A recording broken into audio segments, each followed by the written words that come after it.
not mistaken. But perhaps you can help me by hashtagging Safari Live and let me know exactly how many little ones are still around, and if they are all still here. That would be much appreciated, because at the moment I've only seen 2 of the really little ones, and then I've seen 1 of the older cubs, and I've seen 3 lionesses. So they're all accounted for, and I'm sure that the rest are probably there, but just tucked away to a spot, and I unfortunately can't see them just yet. But it is starting to cool down nicely, and I'm not sure where the closest water is over here. So maybe they get up and go for a drink, especially since some of these little ones are having a fat munch on whatever they are dining on. And also the adults will need to have a drink as well after feasting upon all of this delicious food. There we go, you can just see some movement again. There's one of the little ones just chewing on a stick at the moment. Oh, that's nice. Or have you got a bone over there?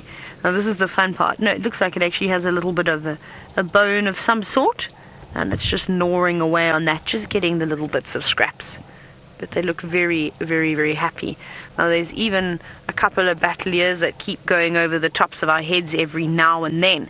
So I think the Styx lion's attempt at trying to conceal the prey under this bush willow unfortunately hasn't worked as well, because once the battlers and the tawny eagles start to spot this carcass, they will roost in the trees nearby, and then that can actually attract the vultures and also start to attract other predators such as lions, even leopards. A leopard would be very brave to come through here, but the hyenas most certainly will show some interest, because there's no big Birmingham Boy to keep them at bay, and then of course the vultures are going to come in. So it'll be quite nice to see. For the moment, the adults are not thinking about doing anything but just resting. I actually just saw another paw pop up just to the right of the lioness that we're just sort of looking at over there, that's twitching her arm every now and then. So there must be another little lion. There we go, in the top right hand corner of the screen. Somebody is rolling around. There's 2 little heads there. Okay, that's getting interesting. So now I'm trying to work out how many I've seen. Chantal, has anybody sent through any answers as to how many Styx cubs you guys saw with Ali this morning?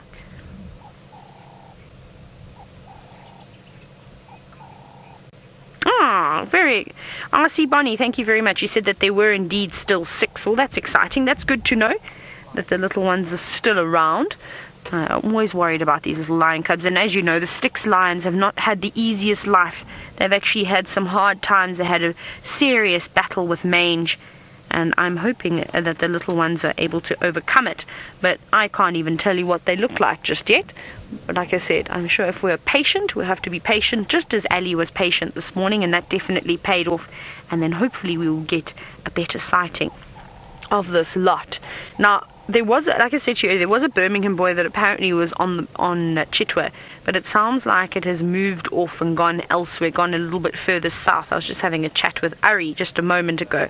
So you never know what might happen. Again, as it starts cooling down, the boys could start to get a bit more active, and I'm sure Nsuku, who is often the Birmingham Boy that hangs around with the Styx pride, is not going to say no to a free meal, and if he does know that there's a kill here, I'm sure he'll come marching on in and try and sneak up the scraps, because I don't think there's very much left.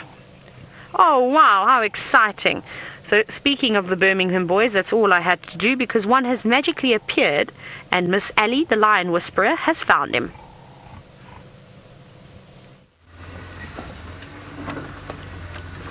Alright, the Birmingham Boy is somewhere around here.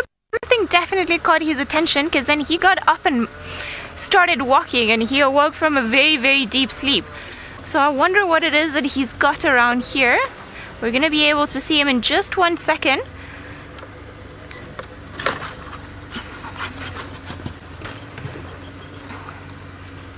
There we go. But it seems like he is going to go down onto the drainage line. No. Just looking at the vehicle coming down the drainage line. Well done. So it's been quite an interesting afternoon, because again we've had lots of lion tracks. Clearly they were moving throughout the day. Let me just see if maybe I can go slightly back so we can have a look at its face. And not far from here there's a tree where a bunch of vultures are perched down or have decided to land. So I wonder if maybe there's something there that he knows of that we can't really see for now. See, I think maybe Rex has gone to go check upon where the vultures are. I'm sure that if he finds anything around there, he'll let us know. I think, you see, this is the typical Lion King surveying his kingdom and everything underneath. See, he's in very, very good condition.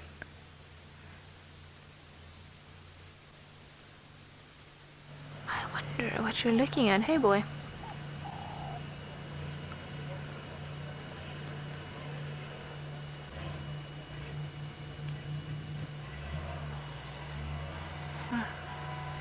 He's definitely looking at something, maybe at the vehicle around.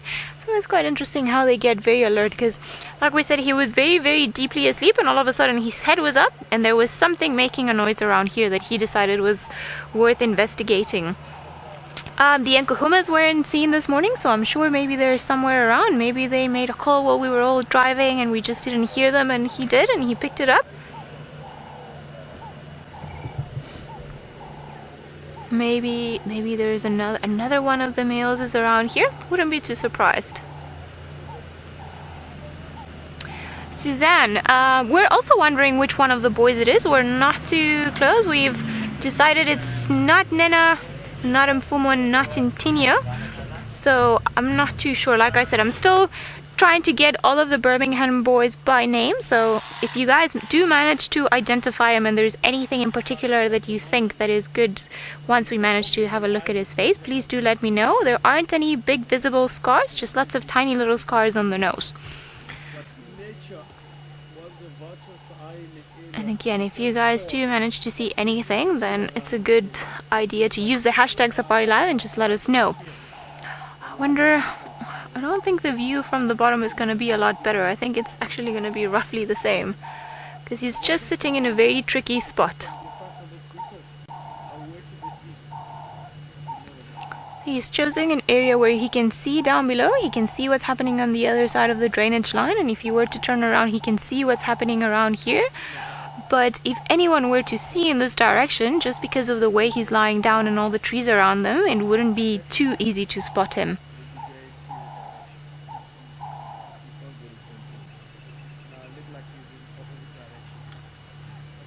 Phil, I completely agree with you. He is a very stunning male lion, isn't he? Beautiful mane. He seems to be very healthy and, you know, just very strong, and you get that feeling of that you're in the presence almost of royalty, or a very, very fierce warrior. Definitely one of the most stunning lions I've seen around this area.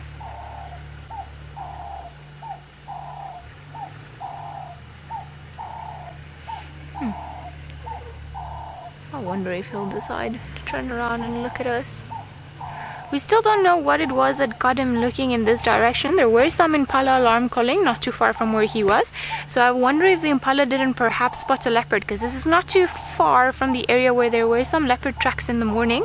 Maybe the impala just saw something and then the lion just decided to get up and investigate and see what else was going around. I mean, it's one of the multiple scenarios and one of the possibilities of what could have happened around here.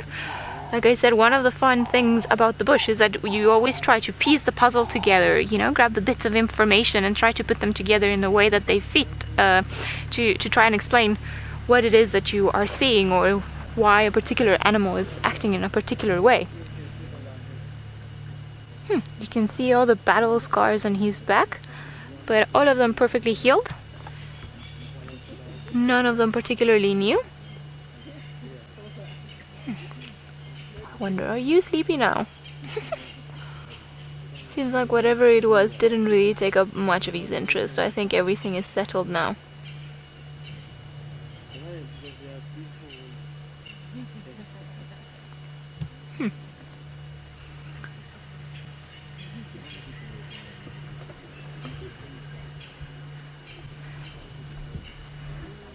Christy, you're wondering if male lions cross pride and can mate with more than one pride. The answer is yes, they do.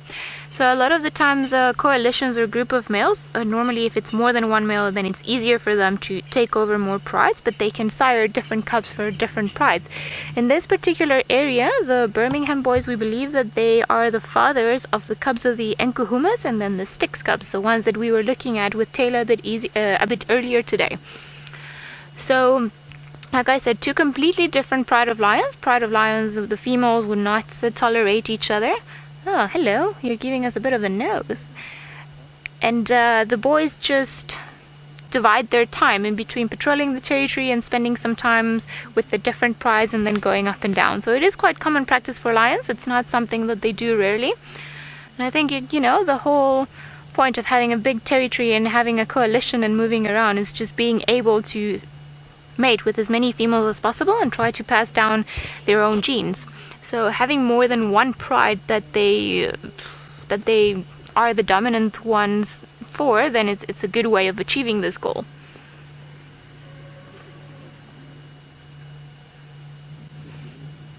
He's very curious, isn't he?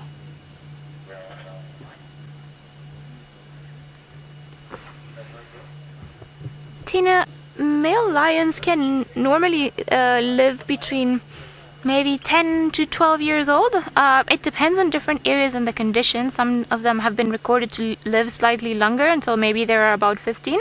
But I would say maybe 12 is a good average. They tend to live slightly less than the females, and part of the reason is because the females live in prides, and it's easier when there's more than one lion hunting, it's easier for them to get food, and they have others to watch their backs. Whereas for the males, we're done for the day. Whereas for others for males is a bit harder, because they have to constantly patrol and make sure there aren't any other males coming into their area, and they have to keep all the intruders out. So it's quite a tough life, the one of a male lion, even if it doesn't really look like it right now. It just came up and investigated, everything's fine, not too interested, and good night everyone. But I'm sure they're gonna be quite naughty and cheeky, and then they're gonna start roaring just as soon as we all go to bed tonight, and then tomorrow we'll start the game again.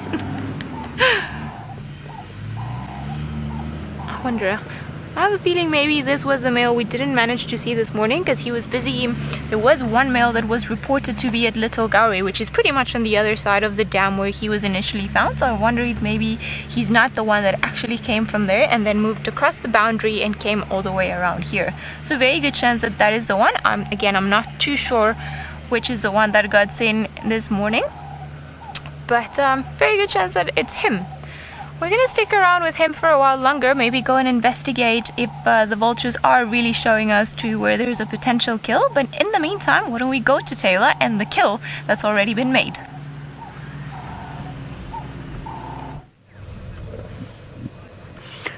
Yes, they are still munching away. I don't know how much of this carcass is actually left. But the little one that we're looking at now has got a very full belly and has decided just to take a break. Look at that. I'm just going to have a little rest over here, away from all the commotion around the carcass. Now, I think there's two little ones that are there, and you just see their feet moving around every now and then, and their very white bellies. But the rest of them are still tucked away just to the left underneath the bush willow. Now, unfortunately, we're not going to be able to stay here for too much longer. This sighting is very light sensitive because these cubs are still quite young. And when we arrived, we were quite lucky. There wasn't very much pressure, but there are still two more vehicles that want to come in here after us in order to get a view. So we'll spend a couple more minutes with them, but then we will have to pull out. Also, it's not a 3-vehicle sighting like what we normally have, because again, the cubs are still quite young. They're still getting used to the cars. They definitely have settled down a whole lot more since I last saw them. So we only allow 2 vehicles in at a time, and we try and give them as much room as we can to make sure that they are comfortable and not too flustered. But very, very nice though. I'm glad to see that these little ones are still healthy. The little one's just poked its head up again. It's so cute. Look how camouflaged it is. Oh, sweet. Now, Martin from Texas was wondering this afternoon, besides resources, what else would cause a pride to split up?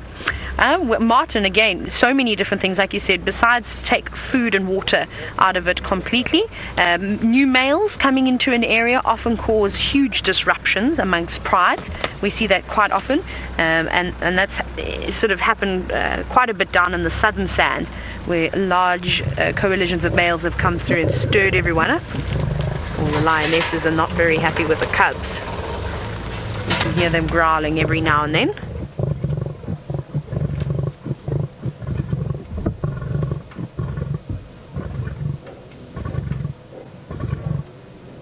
Now again, they're not growling at us, in case you are worried. What's happening is, as they start to get to the end of this carcass, obviously the adults need to eat. They're the ones that are producing milk for their youngsters, and none of them are being weaned just yet. And the little ones get a bit feisty, and we saw this a number of different times with the Nguhuma pride, and especially with my favorite little girl, the youngest Nguhuma little lioness now. She was so feisty, and she used to swat even the Birminghams across the face, which I thought was very, very brave. So they're just fighting amongst themselves, and it's very common for lions to scrap over the last little bit of a carcass. The lionesses will get sick of those little ones. They're tolerant of them now, but eventually they're going to start to lose their patience with them, and they will have to behave and learn some table manners. But when I say table manners, I use that word very loosely, because we all know that there's no such thing as table manners out in the bush. You grab whatever you can. You don't worry about wiping your face with a serviette or using a knife and fork. There's no need for that at all. But this is great, though. I'm so happy that we got to see them. Hey, little guys, play nice. Now, Lion, you're wondering if this carcass smells bad. Not yet. It's a little bit pungent, but not one that will make me sort of hurl over the side of the car, which I normally do. I don't have the strongest of stomachs. I'm quite sensitive to the smells, and the smell of a rotten carcass is not my favorite thing. So I've also strategically placed myself upwind, so I don't sit downwind of the carcass and get the smell of it. It's a bizarre smell when you're around a carcass with lions, especially when they've just killed it. It almost reminds me of hospitals.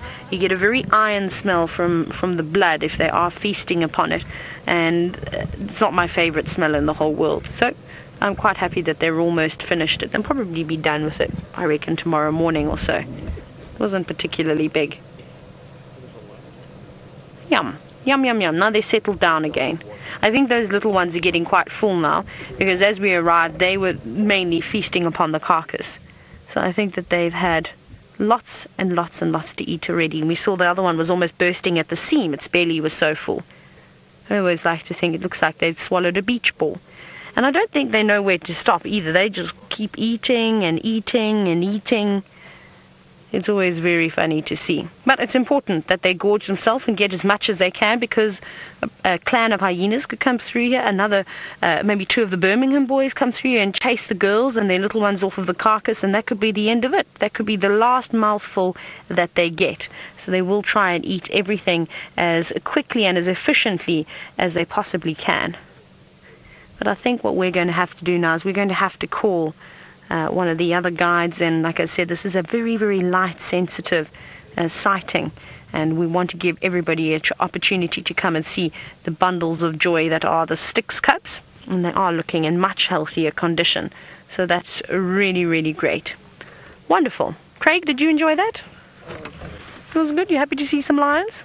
Yeah. Craig's actually looks very nice in that golden light. I wish I could turn the camera around and just show everybody what it looks like from that end. Right, let's go. Hello, Sean. I'm going to head out, so you're welcome to call the next guy. Cool. Have a lovely afternoon, everyone. Right as we can, so we don't make too much noise and disturb everyone. I almost just took Craig's head off of the bush willow, though. Right. Let me swing Wendy's bottom out this way so we can get out nicely. What we're going to do now is we're going to maybe go all the way around to the dam and have a look and see what we can see there. Ellie, I'm not sure what she's doing, if she's still with the Birmingham Boy, but let's go and find out.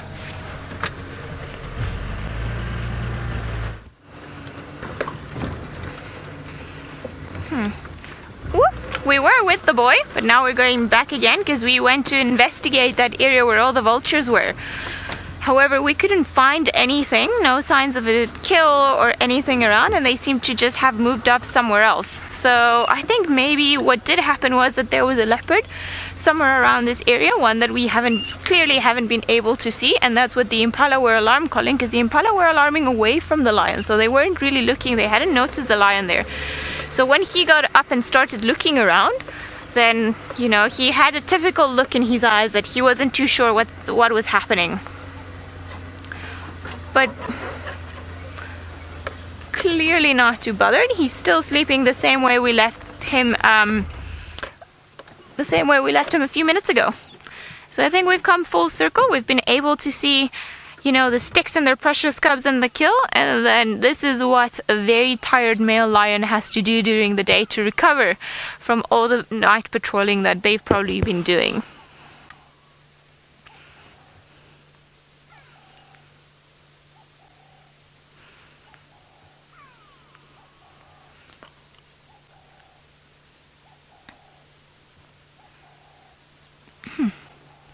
Are you gonna carry on sleeping there, boy? I think maybe we should just try to go around, and we'll try our luck from the riverbed, see if perhaps we can get a view of its face and finally, once and for all, figure out which boy this is. So bear with me, we're just gonna go around.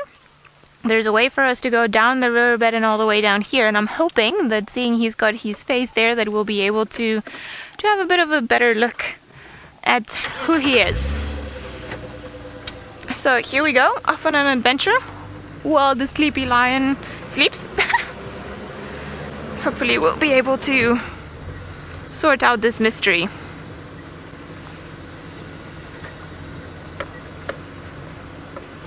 Take Terry, you'd like to know if this guy would hunt on its own, and the answer is yes, definitely he can. So there are a lot of myths that male lions cannot hunt and the females do all the hunting. It's not technically true. When they leave their... Hang on, oh, this thing is not working with me. When the boys leave the... God, seems like I can't drive and talk at the same time. Okay, there we go. Alright, sorry about that. Yes, the boys can definitely hunt on their own.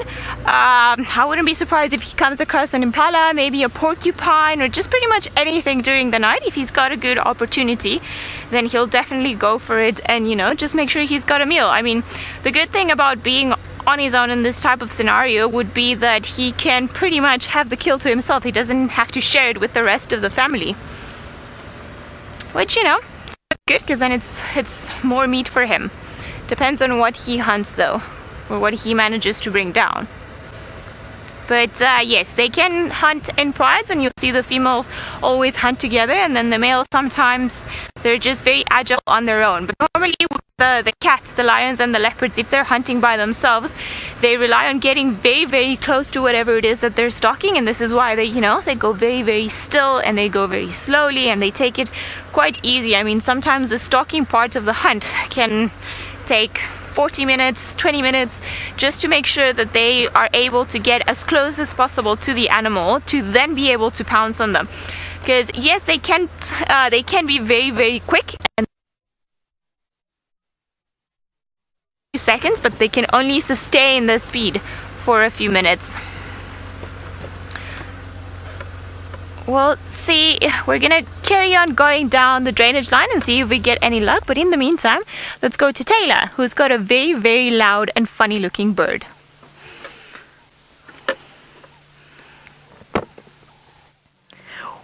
Ali, you won't believe it. This is probably one of the better guinea fowl sightings I've ever had here in the northern Sabi Sands. There's so many of them. Look at them all. They've all flocked together, which is quite lovely. And also to see, I suppose, guinea fowl in the golden light, it brings a whole new light to them. Look how lovely they are. Now, we've had to give them a bit of distance because, as you know, guinea fowl in this particular area don't like the cars. I don't know what we've ever done to them, but they seem to run away from us all the time. So we gave them a bit of room. And look at them, they're all eating all the grass seeds. Look at that, it's so funny. The way that they sort of pop their heads up and as they walk past, grab whatever little grass seed is left. But they'll also eat little insects as well. Maybe they're catching little bugs too. They're very funny animals. They normally make such a noise as well.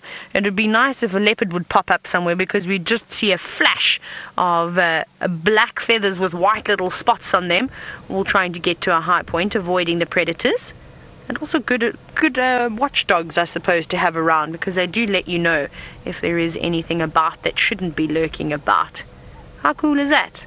That's really pretty, don't you think? Now, while you look at these guinea fowls, I thought that I would do a riddle, because I've got more riddles. I remembered a whole lot more. I'd actually written them all down. So I'm going to read one to you, and you have to guess what I'm actually talking about. So here it goes. I hope you're ready. I hope you're listening. Born of water, I drown in water. A bloodthirsty beast you can barely see. What am I? I'll read it. I'll remember it once more time. I have to try and make sure I don't stumble on my words. Born of water, I drown in water. A bloodthirsty beast you can barely see. What am I? So hashtag Safari Live with your answers if you think you know the answer to my riddle this afternoon. I thought we would try and do animal themed ones, seen as though we go on safari all the time. But every now and then I will throw a sneaky, tricky one in. Let's carry on. So the sun is turning a beautiful golden color right now. It's really lovely. But I think it's a perfect opportunity to head down towards the Chitwa Dam. But we've still got a little bit of a way to go. But I think eventually, once we get down there, it could be quite lovely. We might actually have to put foot, Craig, because the sun doesn't wait for anybody, and I know, well, it's definitely not going to wait for us. It's not going to make an exception. And I want to get this beautiful golden light on the dam. Do you imagine maybe a silhouetted African fish eagle this evening, Craig? How does that sound? I think it would be quite lovely. We've actually been quite good. Most nights, we've almost every night we've put a silhouetted bird on screen. I think one of my favorite silhouettes, if any bird, if I be picky, is actually that of an African fish eagle. And there is a pair that lives down there. If you have been following the show, we've actually had some really fantastic sightings of that particular pair. So I'm just going to go a little bit quicker, just so we get round these bends. But don't worry, I am still keeping my eyes open to see if anything is going to jump out of the long grass. There we go. Whee!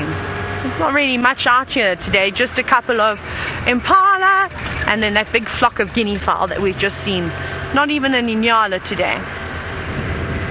Let's carry on. Hello, impala. Hi, guys. Now, I'm not going to stop and say hello to you. We'll just wave to them as they go by. Bye-bye.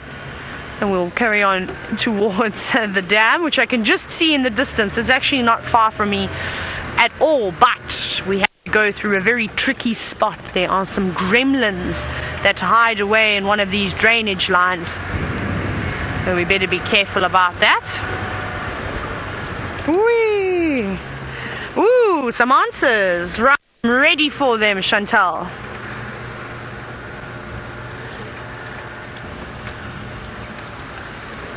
Oh, Chris, you've guessed a tick.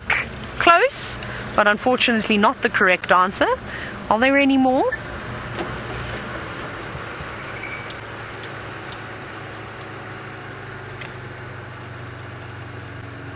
Cindy, Dale, Anita and Bobby, well done. You won today's quiz. You have all said mosquito. That is indeed the correct answer. So well done to all of you.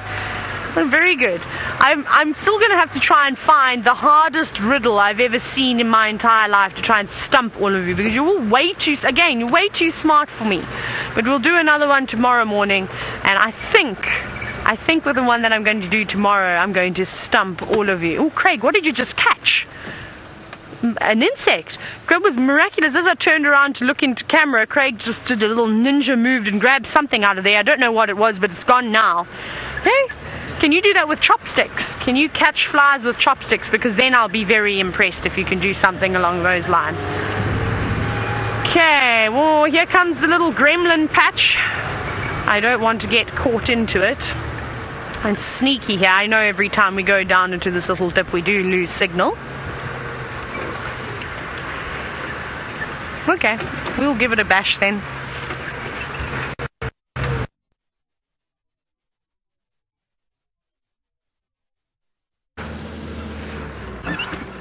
Hello everyone. are just, so he's decided to come down into the drainage line, but he's moved. So we had to find a spot where we could turn around and then try to follow him. So hopefully we'll catch him again on the road. Nothing good old Landy cannot survive. So hopefully we'll be able to spot him, because he was not too far from where we are now last time we saw him. I think there he is. He's gone static again, yay for us.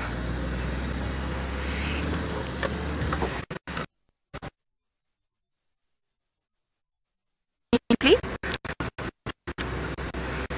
Alrighty, yes, we're gonna be able to figure out who it is.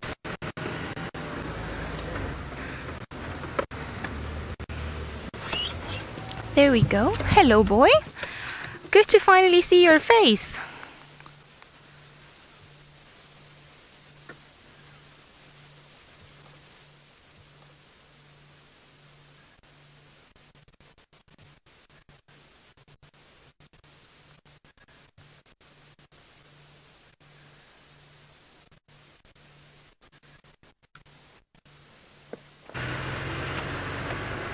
Hello everybody, you're back with us, doing a little dance for all of you. The gremlins are horrendous this evening. This must be those crepuscular gremlins that only come out at this time of the day. And look at that. There's our African fish eagle just sitting on the edge of the dam over there. How cool is that? And what we will do is we'll stop here and have a little look at it, because there are some guests in front of us and they are taking pictures, so I don't want to go too close and scare it away. We'll give them an opportunity and then we'll see if we can't sneak up behind them. But that is really, really nice to see. And we just missed the golden light, actually. I think literally by about maybe 30 seconds or so. Just dipped behind the horizon. But how nice is that? Hello, beautiful eagle. Now, if you at any chance wish to swoop down and snatch a catfish from the water, please give us some warning so we can make sure that we get the shot. Hey, Craig. We can't be having these birds just doing a surprise fish grab, otherwise that's not going to be fair on us. And still, a sighting that I have never seen, and I was talking about it yesterday. So I feel as though I want to come here every single afternoon, and hopefully every opportunity that we get to come here will bring me one step closer to seeing one of my dream sightings. They are stunning birds. They've got quite a large wingspan, as although one of the larger eagles, Archer, well over 2 meters. Can you imagine one of those soaring right over the top of your head? It's quite spectacular, actually. That's something we don't often see down here, and I suppose it's just because of the lack of the water system. Chitwa Dam is one of the largest dams that we have around here. But when I was in Zambia and even in the Eastern Cape, we had the Bushmans and the Kariga River running through the reserve that I worked on.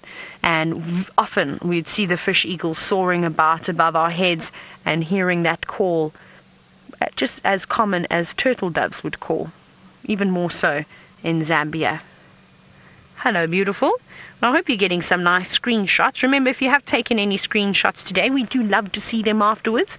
And sometimes people, unfortunately, miss the show because of work and all sorts of things like that. So it is nice for them to catch up. Just remember, when you do share them on Twitter, hashtag Safari Live, so everybody can see and everybody knows where to find them. But how cool is that? I think we can go up a bit closer. Craig, let's try. Sneak in a little bit closer. The other guests are putting on jerseys and things like that now. So if it hasn't flown away, then I'm not too bothered about driving up to it. Let's try our luck here. It'll be quite nice. How great is that? Let's have another look at it just up. Ah, here it is. It's flying away off into the distance. Now, Abiyad, you're wondering where is its mate? Probably perched up in a tree not too far away. It would be... I'm not sure. There's something white. Can we go a little bit left, Craig? Just in that tree. Is that it there? There it is. Is that it? Yes. You can see that white head. It looks like it's sitting on inside the nest, the buffalo weaver's nest, but that's not the case. It's just sitting on a branch just in front of it. So there the two of them are. Quite happily just overlooking, probably watching the sunset. They're actually facing the sunset now. And a few impala also just scattered at the back. It's a lovely scene. Now, I was trying to find some hippos for us this afternoon, but it seems as though the hippos have sort of all moved into the shallower waters, and it's always quite far away from where we are, so I don't know if we're going to have too much luck with the hippos. They're sort of around, well, there's some around that corner, quite far away. I don't know if we will see them. I could just hear the splashing, and I saw a couple of ripples too. But other than that, it's fairly quiet out here. The Egyptian geese are, of course, always here, but they're just around the corner at the moment. Let's see if we can actually sneak past this car and maybe go around the other side and have a look at the Egyptian geese. I think let's do that very quickly.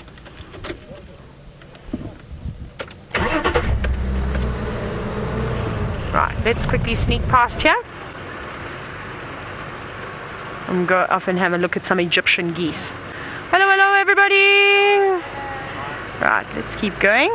Oh, there's one hippo that's actually just popped its head up now. Maybe we'll get a view of it. It might be a little bit on the difficult side, but I'll see if I can't sneak around the corner. One of the fish eagles has actually just landed just down below on the ground. I wonder if it's just come down to have a little sip of water. We'll go a bit closer and investigate. Hopefully we'll get a nice view just over here. Now I'm going to try and position the vehicle in such a way that if the car behind us does want to come past, that they do have some space, because I'd hate to block them on the damn wall. Be trapped here forever. Although it wouldn't be a really bad spot to be trapped. I think if I was going to be trapped anywhere, this would probably be it. I'll actually just pull off just over here like this. And then you can see the fish eagle down on the ground. Oh, its mate's going to... No, not going to join it. Flying off to another tree. Here we go. Here you go. You can see the one just down in the water. Yes, it is having a drink too. Hello, beautiful. They are just a lovely colour, and you can see that this one is actually gorgeous. From the sky, a fish eagle always just looks black and white. But you can see quite clearly that they've got a lovely sort of chocolate brown plumage coming through as well. It is very nice. Now, these are adults, and if you're wondering how I know that they're adults, the juveniles are quite mottled in colour. Sometimes they almost look like ospreys. They're so mottled, sort of more black and white and brown feathers, but very, very patchy. As you know, juvenile birds, unfortunately, are not the prettiest. They've got to earn their very nice feathers. But it's not just them. I found the family of goslings, or Egyptian geese and goslings too, and there they are, just over there. Just sitting about in the water. Hello, Mom and Dad, keeping a close eye on their little ones, making sure that they don't wander off too far, because anything could snatch them up. But this is beautiful. Isn't it quite lovely? How many little chicks do we, not little chicks, how many goslings do we have? 1, 2, 3, 4, 5. I think I can count 6 on the other side of the other adult, of the male. I think that there are 6 little ones in here, which is about normal. They can have up to about, I think it's almost double that, they can lay about 12 eggs. But unfortunately, not all of those little ones are going to survive. And there's some more Egyptian geese in the distance, just flying off, making quite a racket. Noisy bunch of birds, those are. Not these ones that we're looking at. They're fairly quiet at the moment. Though if I had little chicks like that, I wouldn't want to draw too much attention to myself either. And then the hippos are just actually starting to wake up now. You can see them there just to the right on that little island, all popping their heads out of the water, and that beautiful pink coloration, the reflection just coming off of the sky is lovely too. And it's actually nice just to have a little listen to all the sounds that are going on out here. Here's a little one.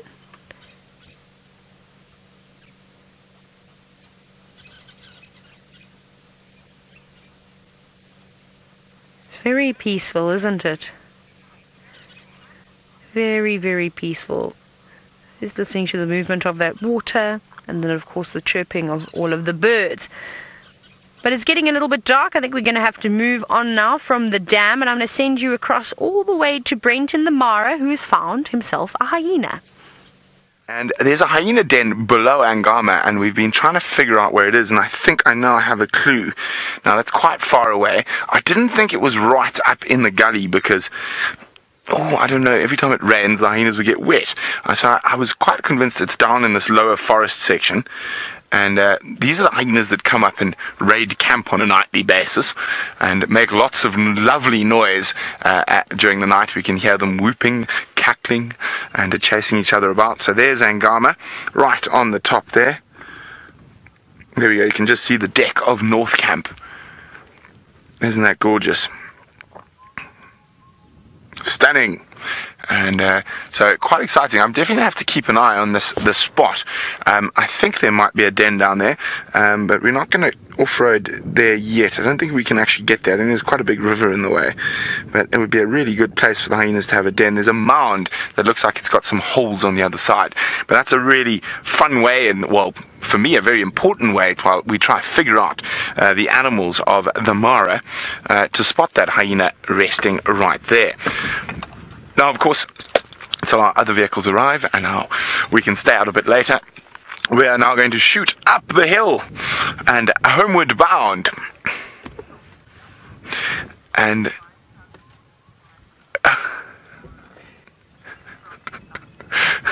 Monique from London, sorry, I'm laughing at Dave, he's pulling funny faces at me, would like to know whether, sorry, I've got the giggles. Whether lion cubs are more killed by hyenas here than anything else. I would say definitely yes, Monica. The hyena population here is so big that it's definitely the main competitors for the lions, and they also kill the most of the cubs. But on that note, we're going to fly up the hill, and while we do that, let's fly back to Djuma as I disappear down my turret.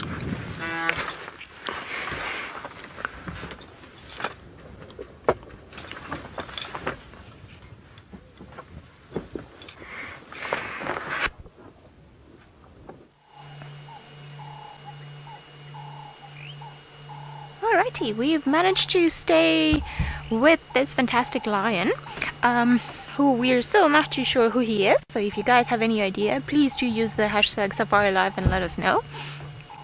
We had a bit of a tense moment. There was an elephant just feeding on the other side of the drainage line, so just pretty much in front of the lion, but then the elephant gracefully carried on moving away. Didn't even know the lion was here. The lion didn't really know that the elephant was there, and he just carried on sleeping in a very, very sweet manner, hugging some buffalo dung. Isn't that cute? There we go. I think he's too. I wonder.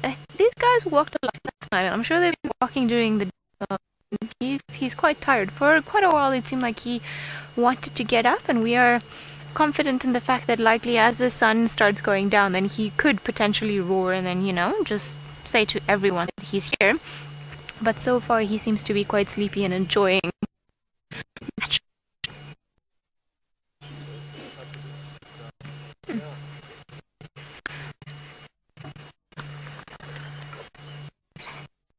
Try to maybe get a bit of an area where we've got a bit more signal. And now in the meantime, to someone that's got a bit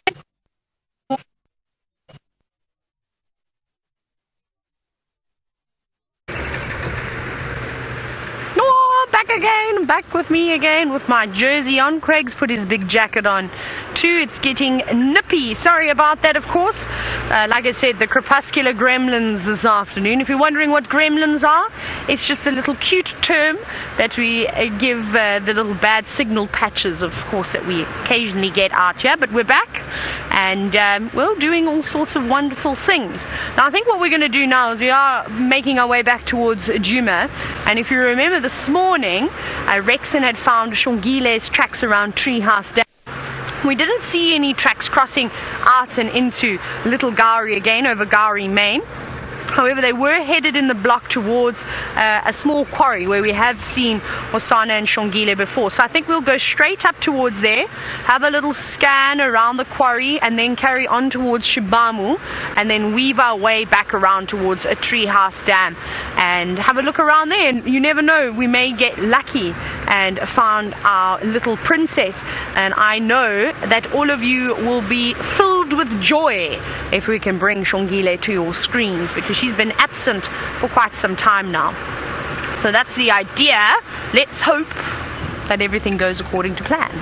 Who knows if it will? Oh, the drongo making quite a loud noise. Right. Craig, what do you think our chances are of finding Shongile this afternoon? Or this evening? 50%. Craig's gone with a safe bet and he says we've got about a 50% chance. I thought you were going to be more optimistic than that, Craig. I don't know what to say though. I'm going to sit on the fence as well and go maybe 50%.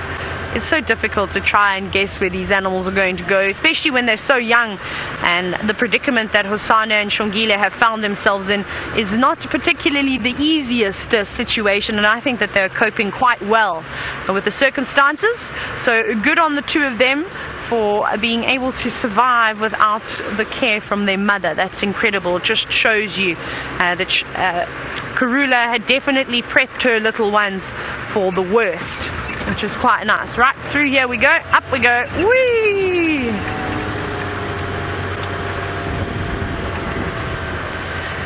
Now, we've just been obviously chatting about our favorite leopard cubs, and Thomas was wondering if there's been any sightings of Hosana and Shongile. I think in Little Gowrie, but unfortunately I'm not so sure. We haven't seen them. What are we looking at over here? Let's see, what is it? What is it? What is it? What is it? Hello! Oh, we're having a little chat. Hello, Ralph, what are you looking at? Nyonies? I'm going to carry on. Okay, I'm going to quickly check Treehouse Dam for that Mantwan Mafazi Ingwe. They had her in Konzo this morning around Treehouse Dam. I'm going to go look.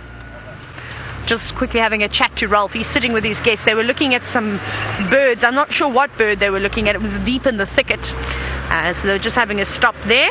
So Ralph is going to go back towards that Birmingham Boy, and I'm sure if he starts to wake up and get nice and active, they will let us know so we can go and see him. And then I said to him, obviously you heard the conversation, and my very poor Shangani, I said we're going to go towards Treehouse Dam and do exactly what we said. And that's what's so great about safaris, is that we all work together in hope that we do find something, and then we can just let each other know. It makes it a little bit easier when you've got so much space to drive around on. Okay, so this is where we need to start checking. I'm just going to keep my eyes open because at this time of the night, actually we might even put some lights on. It's not really helping too much, but it's so difficult to see things. Every small little termite, every stump looks like it could be an animal. But I think we'll actually drive into the quarry too and have a look there. And I'm going to triple check the ground to see if there aren't any fresh tracks coming across. Because she's so young, I wouldn't put it past her to move sort of during the day and during the times where the bigger predators, as we were chatting about this morning, would normally be moving, would normally be resting, sorry. Okay. Here's some off-road track. Could have been coming down this road. No tracks here. Right, we've got Weaver's Nest for the quarries just in between Weaver's Nest and Shibamu. We'll keep just triple, quadruple checking. Hang on. Who is walking here? Let's just go back and make sure. I think it's vervet monkeys. Yes, I think there was a troop of monkeys around here. There's a lot of their footprints just scattered up in the sand. Okay, well, we're going to keep on searching and carry on with our route. Ellie has found a creature not of the night, but one that prefers to roam around during the day.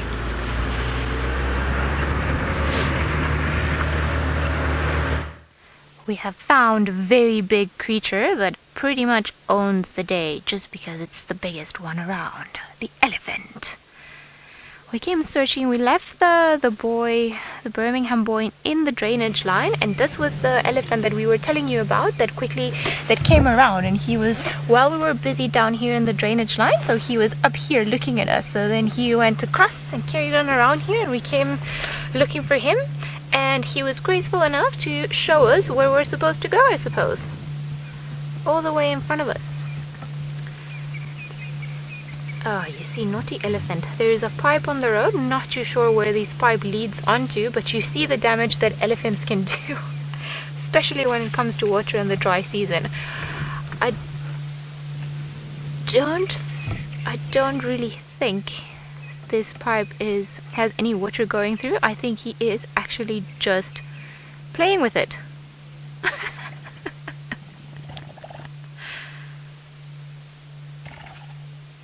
Okay, that wasn't too nice, elephant.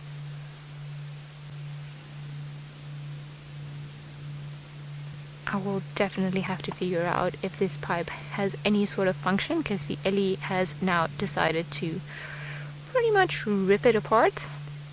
So you can tell now why elephants are such a big problem in rural areas and pretty much in national parks and everything else, because especially when the water is not easy to find, they are specialists at finding the pipes and the sources of water that us humans have put around, a lot of the times for their own benefit. I think sometimes I just like pulling them. It's, you know, it's like a toy. It's like a cat with a string. It's just like, oh, what is this here? This is not usual. You see, he's busy filling it with his toes and then the trunk, and I think he's just kind of upset because it won't snap, because obviously it's made out of rubber. And I don't know, he is perfectly safe. I have no doubt that he's a lot stronger than this particular pipe, and the pipe is still buried in the ground, or at least partly, so there's no chance of him actually getting tangled upon and just going away with the with the pipe. But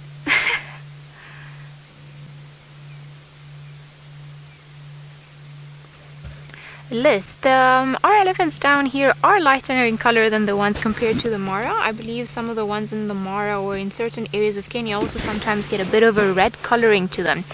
That is because of the soil of the area where we live. So you see, in certain areas, where the soil is darker and it's a lot more clay-like, then when they put that on their skin, they appear to be darker. In this particular case, this bull, you see the top is a bit of a lighter color and the bottom is a darker color, so I think he's been just spraying some dust on his back, a lot of lighter colored sand, and that's why he appears to be of a different color. But you know, all of the elephants are roughly the same color. It doesn't matter really where they are in Africa. It's just the soil that they apply on their skin, either to cool down or to protect their skin from the sun, that gives them a bit of a different appearance, and it makes them seem like they actually all colored in a different way. It's the same pretty much all throughout the continent. Even here, sometimes if they've been mud wallowing in areas with a lot of clay soil, then it seems like they are dark, very black animals. And then we've got this one in comparison, that it's almost looking the same color as the grass, of a yellowish tinge, I can say. I think maybe he got tired of playing with the pipe. The pipe defeated him. You see, because it's very well put inside of the road, and still pretty much buried in there. He just couldn't take it out. So I think it was probably what happened is there was a bit of the pipe sticking out, and then an animal spotted it and started playing around. And because a few of them have been coming around and pulling it out and playing with it, just like we've seen this elephant, and a lot of the times it happens that the pipes get completely put out of the ground.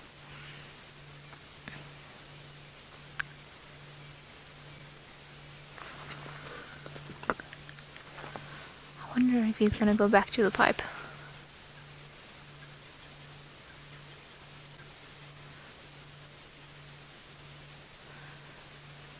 Jennifer playing tug of war with the elephant. I think only if we get to use the car and, you know, reverse, because even then I think I will definitely lose. I don't think even me and Seb put together, we don't stand a chance against this particular boy. I think all he has to do is just give us a good pull, and then likely we'll lose our arms in the process. But could you imagine, I mean, how many humans would it actually take to be able to win a game of tug of war against a young bull elephant or an older bull? I reckon too many of us. He's busy feeding now, are you? Have you relaxed? Is all fun and games finished now? I can hear some hippos calling in the distance, probably our friend from Twin Dams, which is not too far from where we're standing.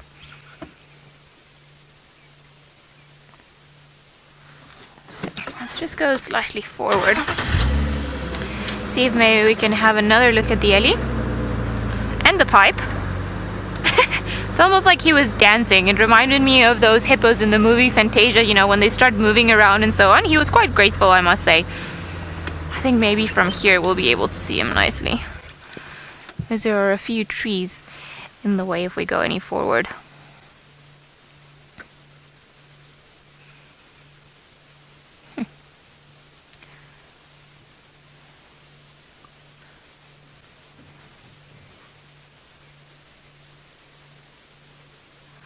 Ankar, maybe he is wandering, trying to find the rest of the elephants. Normally what will happen with a lot of the animals that we get in this particular area is that the males, they'll live either by themselves or with other males, depending on what age they are. So it's not rare to find an elephant in itself.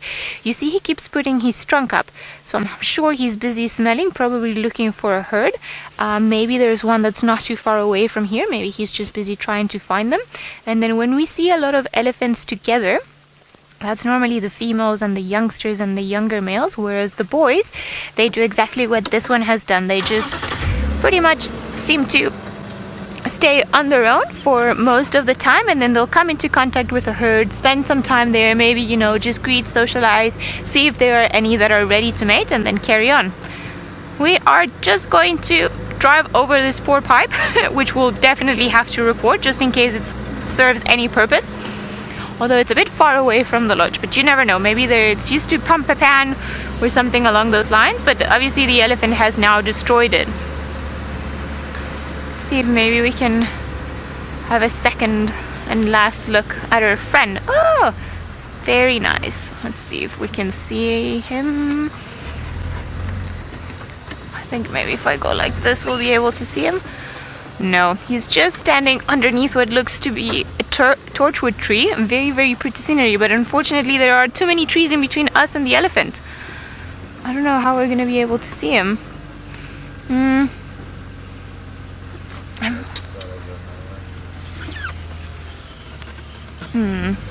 I think he's walking off into the distance, so we're gonna let him carry on with his night. We do not put the spotlight on this particular wonderful animal, and we're just gonna stick around the area, maybe see if the Birmingham Boy does decide to get up and start moving around. But in the meantime, let's go over to Taylor, who's already got her spotlight out. We have got a spotlight out, we have got a spotlight out, we're looking for Shongile. I'm hoping that if I sing, Shongile is going to come out, though with my voice she's probably just going to run away and hide away from us forever. But yes, we are searching for our favourite girl, and we're here at Treehouse Dam at the moment, but unfortunately there's no sight of her. But I'm going to park down at the edge of the dam. I want to have a very quick scan. Oh, sorry, Mr. or Mrs. Blacksmith Lapwing, I didn't see you there. And we just have a little look here. Now, it doesn't seem like there's much going on, just the Blacksmith Lapwings about at the moment. And then Craig and I were discussing, because obviously we have loads of conversations as we're driving around, we were discussing what the temperature would be of this water. And Craig said to me that in order to find out, I would have to go and dip my toe in the water. I then said I'm too scared. Craig, would you go and dip your toe in the water? I'm too cold. Craig's too cold. So I'm too scared, Craig's too cold. Perhaps Chantal would like to come out and dip her little toe in the water to see what the temperature would be. But I can't imagine it would be very warm. Maybe it'll be alright now because it has been baking in the sun all day. But first thing in the morning and at 2 o'clock, well, 2 o'clock in the morning, when we start safari, I would not like to put any appendage in that water because I think it would be freezing cold. Okay, let's keep searching here. I didn't see any tracks on Gowrie Main. I went into the quarry as well. Absolutely no sign whatsoever. I just saw a little daker hiding about. And then I must be honest, I did wish that Shongile would find that daker and catch it so that she could have a meal. So I was a little bit mean about it. But anyways, our little princess needs to eat too.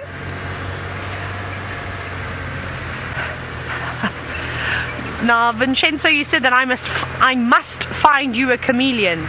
I will try my absolute best to find a chameleon. Craig, are you feeling lucky tonight? Are we going to find a chameleon that is going to catch us an insect? Most probably is the response from Batman. Very chatty today, Craig. Getting lots of words out of him. Today we're training him. We're training him up. Okay, so let's try and find a chameleon then. This will actually be quite a nice spot. They seem to love to sit on the bush willows. And they don't like to see. I've never seen a chameleon on a silver cluster leaf before, so we'll avoid those. Why they wouldn't choose the bush willows over the silver cluster leaves, I have absolutely no idea. I'm not sure on the preferences of trees. But I would imagine that a chameleon during the day would like to sit on a tree that is covered with an abundance of leaves to try and help aid its already green camouflage that it has. Maybe a bush willow just isn't leafy enough. Not a bush willow, a silver cluster leaf is not leafy enough for a chameleon. But let's keep searching. I'm wondering if we're going to get lucky though. It's chilly tonight. I feel like I'm a little bit underdressed. I should have brought another jersey or my scarf with, but I didn't.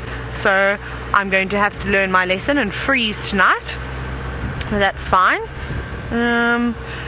Craig, we might have to go to our secret chameleon spot near Inger's and check a couple of trees, or even in Philemon's Dip. That's my also go-to spot to find chameleon. Oh, kudu. I'm so sorry. I didn't mean to oh my goodness, an entire family of kudus. Hi guys, don't run. And they are going to run because they are not used to us making so much noise at night, and also they can't see very well. Sorry guys, came around the corner and I didn't even see them. Well, off they go.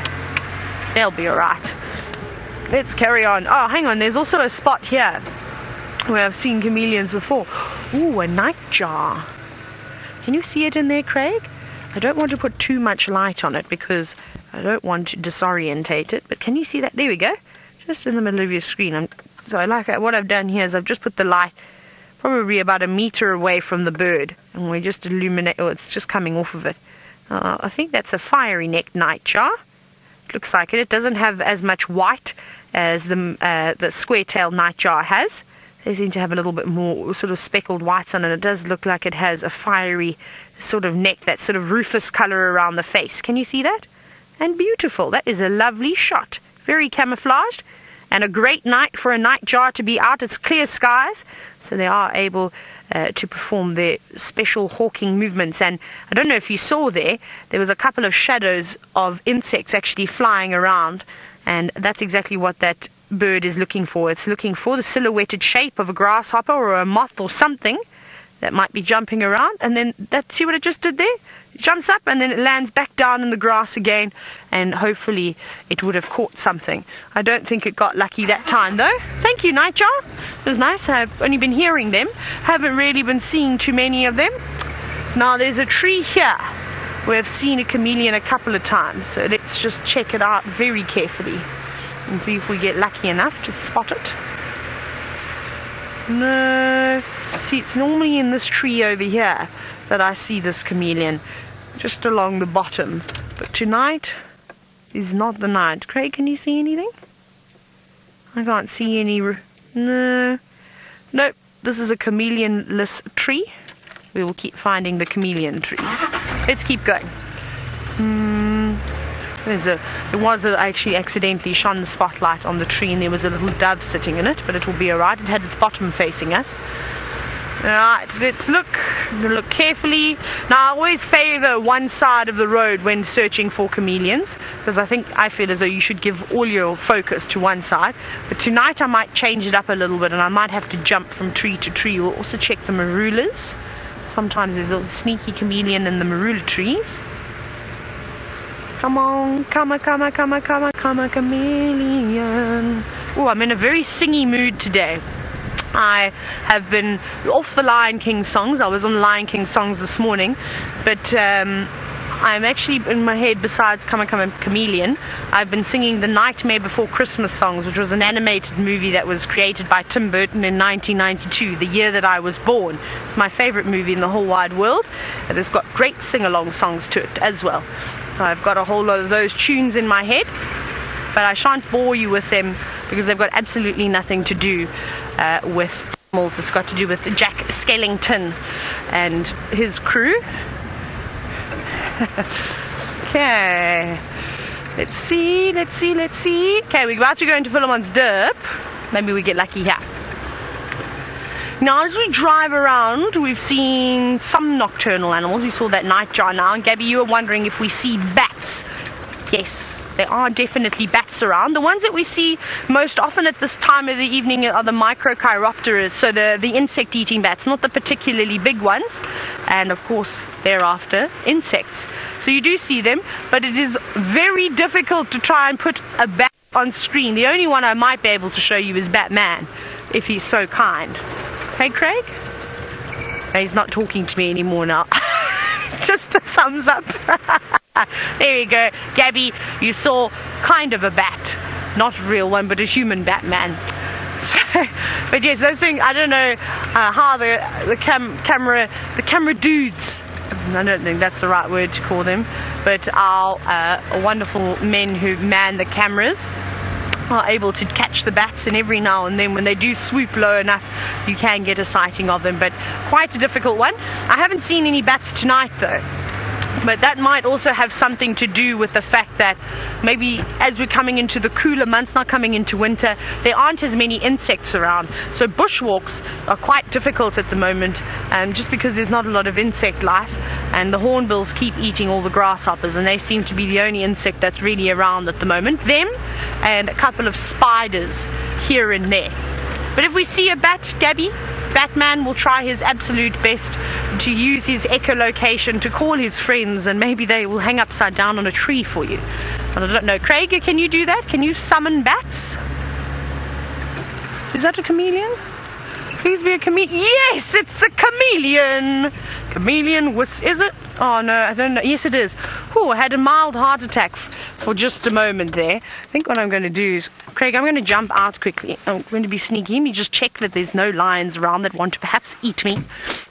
And because I have to move the branches slightly for you, and I also have to angle my light so that you can see this chameleon. Where did it go? I've lost it now. I did see one, I promise. Oh, there it is. That's why I wanted to get out in the first place. Okay, so I'm going to try and hide my shadow.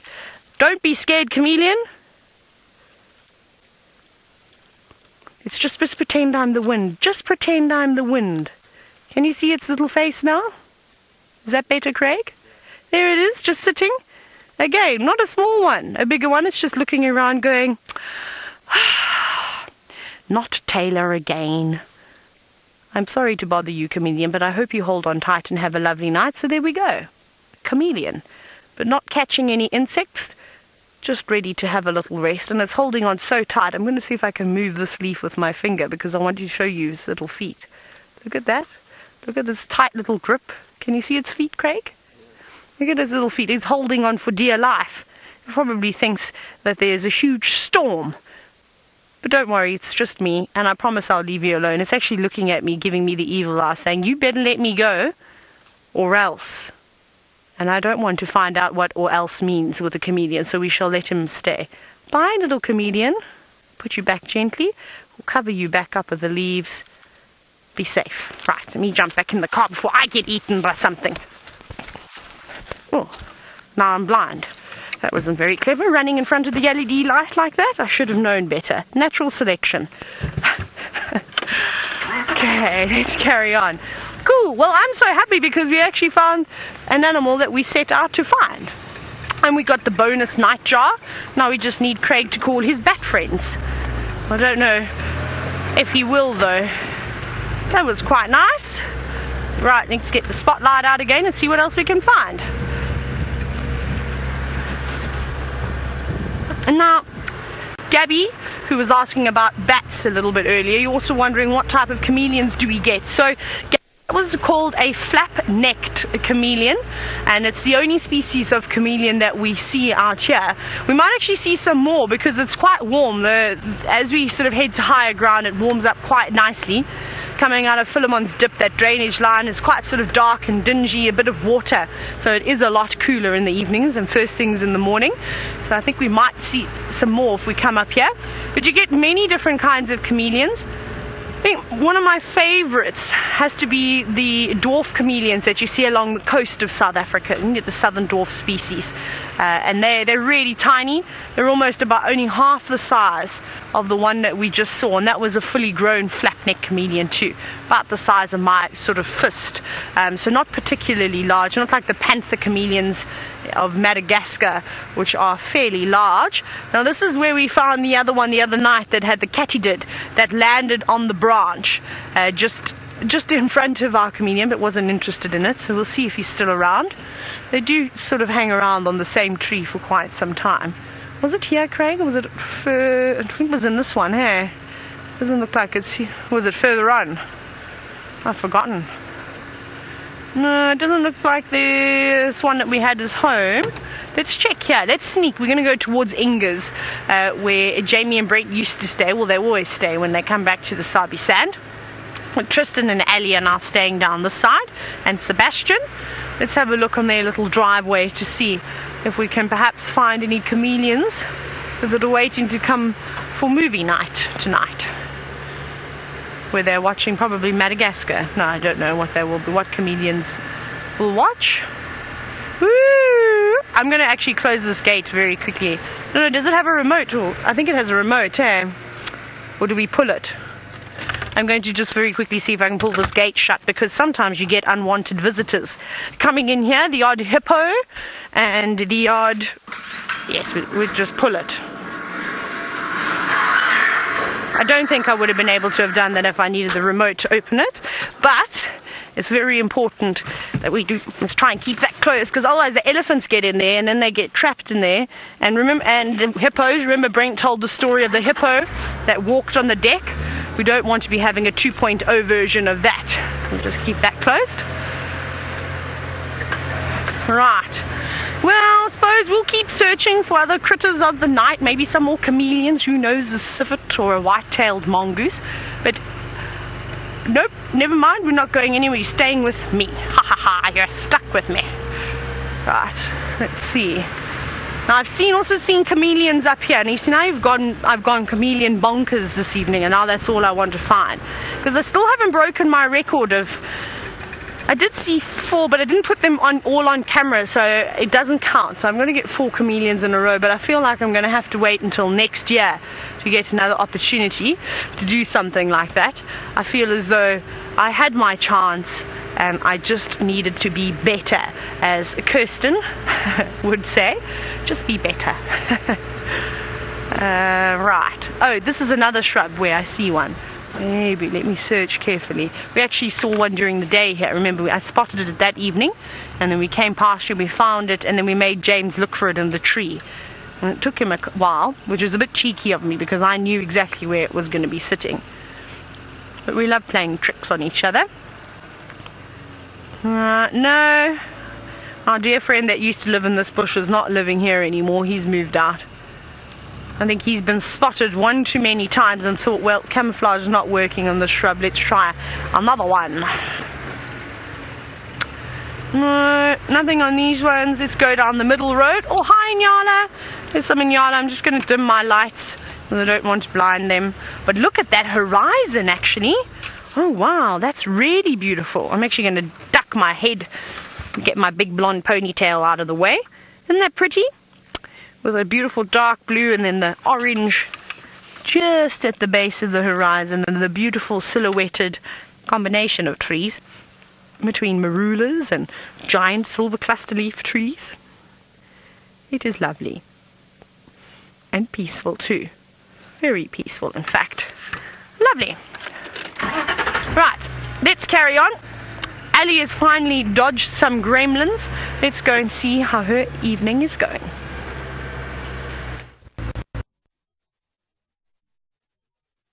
It would seem.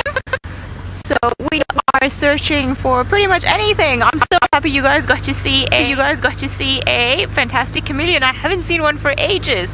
So very, very happy that Taylor managed to spot one. Hopefully we'll see one on the way somewhere. I'm also looking for anything that looks like an owl to see, wouldn't it? A little owl flying around, or actually better perching, so that we can have a proper look at it. Now, we haven't been too successful yet. We can hear them all the time, often, but then to try and find them, that's when things do get very, very tricky. Let me just see. Maybe we'll be able to... What is that? That looks like a lion? No, it's a log. What a lucky day we've had today with lions, haven't we? Just all of them moving around. Or doing something. Just to keep us all guessing. Huh. That is a very beautiful... You see those colors all the way over there in front of us? Just the way the sun is finally starting to set. That is normally called Venus's belt. Venus, the goddess of beauty. And then just as the sun starts setting and we can see all the beautiful colors, and well, this is where it gets the name from. Isn't that just stunning? I'm just going to shut up for a little bit because there's a lot of insect life all around, and I just want you guys to have a bit of a feel of what it feels like to be right here with us.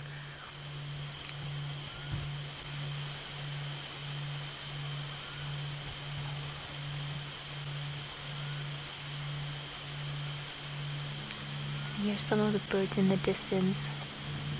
Lots of insects now starting to make their calls. And then, of course, a beautiful marula tree in front of us. I think this would make for a very, very fantastic screenshot or even a desktop saver.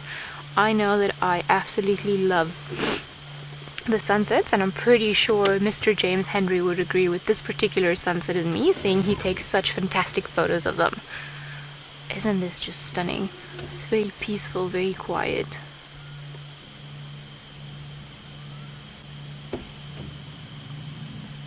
Very good moment for the soul. Aren't we just lucky to be spending all this time here together? Alright, where is the spotlight? I seem to have lost it. Whoop, there we go. Oh, sorry, Impala. Bad time to start shining. Sorry, we've just got a few Impala ahead of us, and I really don't want to shine the light at them. Seems like they're moving up. Goodbye, girls. We'll see you guys later. Or well, probably tomorrow morning.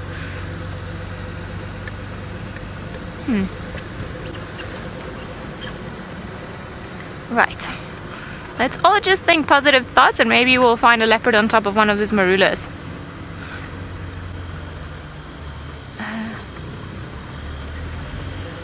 Alright, let's go to Taylor, who managed to find something really cool. Ah, we've just missed a civet. There it is, Craig. Can you see it just walking away? There it goes, an African civet. Ah, let me see if I can get another view of it. I think it is the same one from last night that Tristan saw. Let me see if we can't gain. I don't know if we will. Up here. Come, civet, come out, come and show yourself. Now these characters are really cool. They've got the most amazing coloration on them, and when trying to describe a civet to a person, it's always the most one of the most challenging things you can do out in the bush to a person that has absolutely no idea what a civet is. I think it's gone, it ran straight down into the bushes, but that was the end of it, just its tail end disappearing. But funny looking characters. They've sort of got like a cat-like face crossed with a raccoon, and then spots and stripes, but black and white. They're amazing, and they eat a number of different things. They love to feast upon fruits, but they will also eat little insects here and there. They absolutely love mildreds, or millipedes, as normal people call them. They love to eat those. But that's really cool. That's so cool. Now we need to just try and spot this civet every single night, and hopefully we will be able to habituate it to the cars. It's still a little bit, it was a little bit nervous, but I think that's because as I came around the corner, it was sitting right on the edge just next to a shrub. So it did dart off a bit. I wasn't going very fast at all, but I think we both gave each other a fright. So that's quite nice, and right around camp as well. I think tomorrow morning we'll be able to find its tracks, hopefully. Let's go across here. Now, Arcos, you're wondering if there are serval cats here. Most certainly, I've seen one.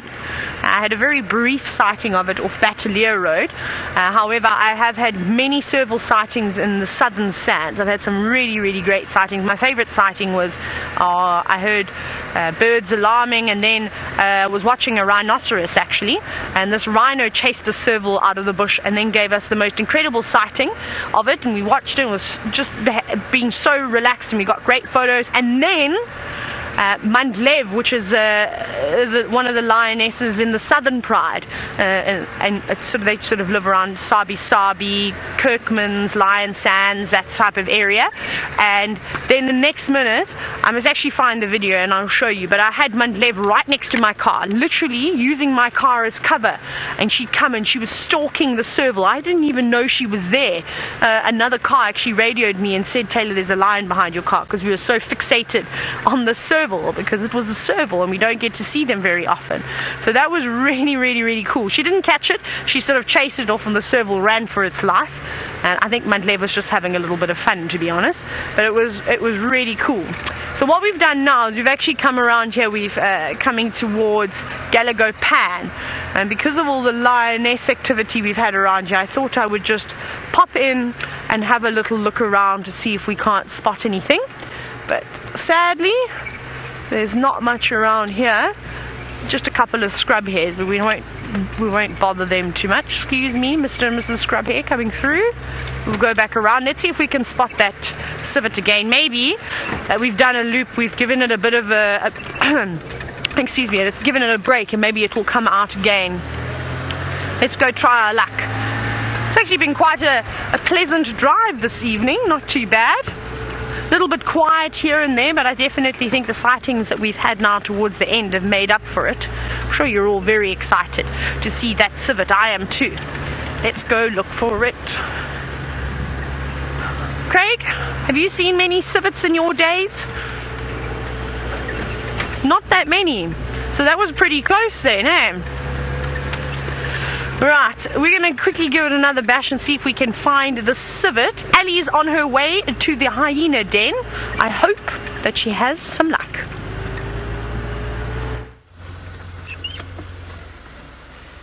We have tried. Unfortunately, no luck at the Hyena Den today. I think maybe those lions coming around and roaring all around here just, made them all a bit worried. So, well, Taylor tried in the morning, I've tried in the afternoon, and then again now that it's night, I'm thinking that maybe they would have decided to come out and play. I think, however, they are just being cautious, proving that they are very good mothers, just they don't want their little ones to come out. We've had, like we said, lions were roaring all around here this morning, and they walked not too far from here, so I'm sure they're just concerned about what could potentially be out there, and this is the reason why they're not out. So we've tried. I still haven't managed to see the pretty hyena cubs. I'm sure at one point, if I keep coming, I'm bound to finally see them, and I really can't wait. But let's just leave them for now, seeing they're not out here. Maybe they're just not feeling up to it tonight, and we'll head back onto quarantine where it's nice and warm, because over here not too warm just yet. Ooh. Alrighty, who knows, maybe we'll spot something on the way. I'm still looking for the owl, as we hear lots of little Scubs owls around Inges where we stay, but still haven't managed to see the first one. And yesterday, I think also at night at some point, we could hear Verreaux's eagle owl. Giant eagle owl is also known as. But let's carry on. Or maybe, if we're super lucky like Taylor was, we can maybe see a serval one day somewhere around here. I have a very strong feeling very, very unusual animals live around this particular part of Djuma. Let's see. Alright, we're gonna head into the dip where it's very, very cold, but we're gonna come onto the other side where it's nice and warm, won't we, Seb? I think we'll survive. Maybe if we spot a chameleon, that will be quite nice. Don't seem to be any around this particular trees. So let's see. Lots of bumping around.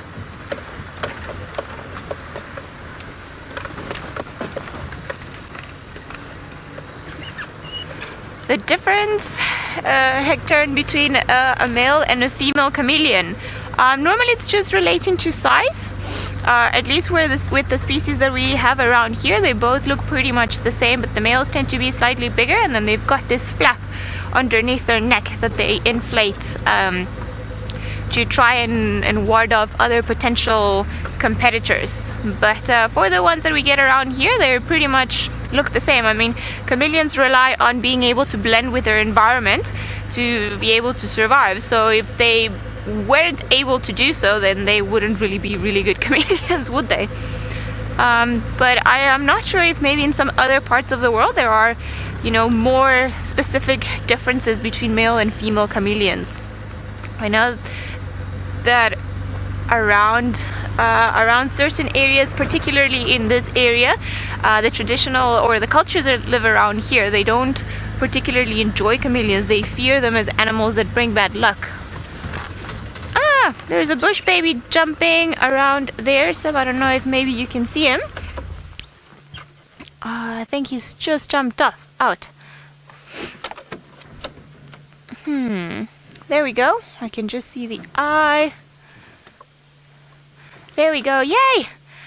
Come on, bush baby, reveal yourself. We are on the bush baby team. I think he's, there we go. I can see him at the bottom again.